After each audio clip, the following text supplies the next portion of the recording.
My research is actually two related projects, both on the topic of the current COVID-19 pandemic, which is affecting not just us here in Wisconsin, but all over the world. The main goal of these projects is to determine the best course of action for combating the spread of COVID-19 through the analysis of different mathematical models. The first project has a worldwide perspective and focuses on modeling the response of different countries around the world and how those responses affected the spread of COVID-19 in that specific country. That effect is reflected in the reproductive number, or the number of secondary cases generated by one infected individual. When this number is greater than 1, like it is in the case of the COVID-19 pandemic, it means that the disease outbreak will become an epidemic.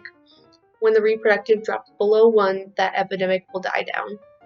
By calculating the reproductive number for each country and comparing it with the country's timeline of response and control measures, we can see how certain measures affected the spread of COVID-19, whether positively or negatively, which can determine the most effective forms of control moving forward. The first step of calculating the reproductive number is formulating the mathematical model for the outbreak. This model is a set of differential equations that show the interactions between different populations that cause the spread of disease.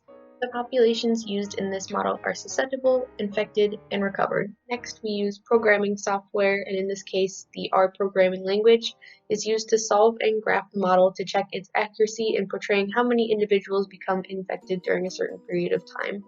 In this case, we are looking at the months of February through May of this year. Then the formula for the reproductive number is calculated using a method called the next generation matrix method. The next step was to research the intervention strategies used by different countries month by month to estimate different parameters that we needed, such as the death rate or the average time spent in quarantine.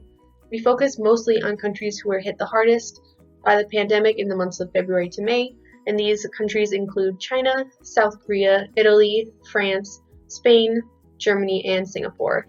Data was collected from multiple sources, including the CDC, the World Health Organizations, and different health departments of each country. These organizations put out weekly or even daily reports on total confirmed cases of COVID-19 and the number of deaths related to that.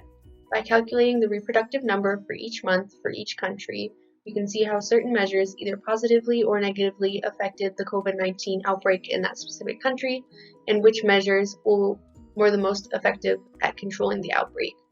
This is important for us moving forward as the world tries to enact the best possible control measures to keep people safe in this time.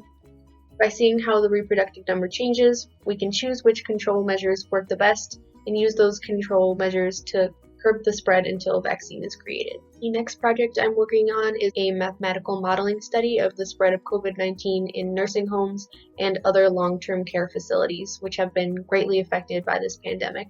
The populations in our model are split into two main categories. One is the residents of the facility, and the other is the healthcare staff.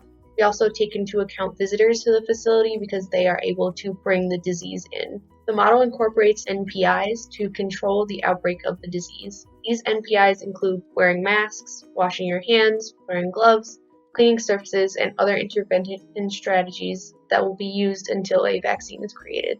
The NPIs we focus on for this model specifically are the use of face masks to prevent person-to-person spread and cleaning to prevent the spread of disease due to particles on commonly used surfaces. These NPIs are incorporated into our model through the use of optimal control variables. The purpose of optimal control is to calculate how we can use these strategies to minimize not only the number of people who become infected, but also the cost of using these non-pharmaceutical interventions. In order to calculate this, we need to estimate parameters through existing data and related studies. We don't just use studies about COVID-19, but also similar past pandemics, including SARS, because there's still so much that we don't know about COVID-19.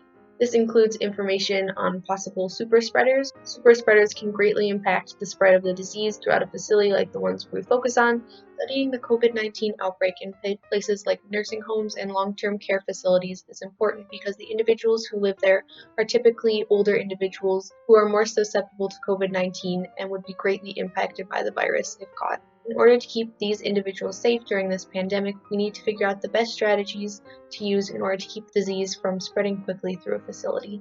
Overall, studying the spread of COVID-19 is very important for the future control of the disease. The more we know about what intervention strategies are most effective for stopping the spread of this disease, the better prepared we are moving forward to help stop this pandemic from infecting more people. By studying the control strategies that are already in use, we can come up with a better plan for controlling future outbreaks of COVID-19 or even future pandemics. Thank you.